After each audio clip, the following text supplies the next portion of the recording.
Est-ce que c'est un péché de fêter Noël, et surtout le 25 décembre?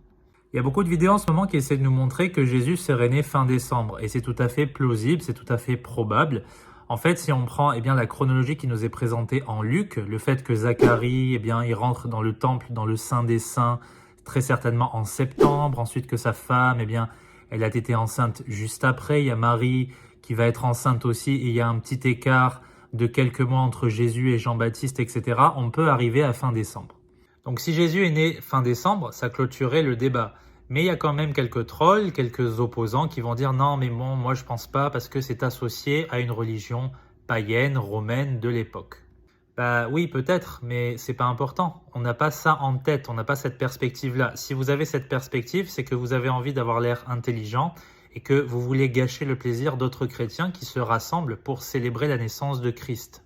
Et il y a beaucoup de gens comme ça qui ne vont pas du tout à l'église, qui passent leur vie sur Internet et qui essaient de casser la foi des autres. Donc ces justiciers du net, ils se croient très intelligents et ils pensent que la majorité des évangéliques ne savent pas que, il y aurait une origine païenne associée à Noël. Oui, mais du coup, pourquoi est-ce que tu vas célébrer Noël? Je célèbre Noël parce que je fais ce que je veux déjà, je vais voir mon Seigneur, je fête la naissance de mon Sauveur, et ça c'est quelque chose de noble, et c'est la plupart des chrétiens qui ont cette perspective en tête.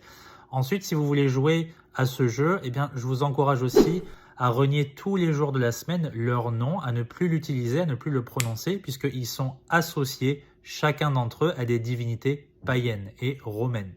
Donc si on joue à qui est le plus spirituel entre telle et telle personne, on ne va pas s'en sortir. C'est pour ça qu'on va aller prendre tous un thé là, on va se faire un bon thé, on va réfléchir à ce que je viens de dire dans cette vidéo, on va avoir en perspective le Seigneur Jésus-Christ, sa naissance, sa mort, son ensevelissement et sa résurrection, et tout va bien se passer, que Dieu vous bénisse.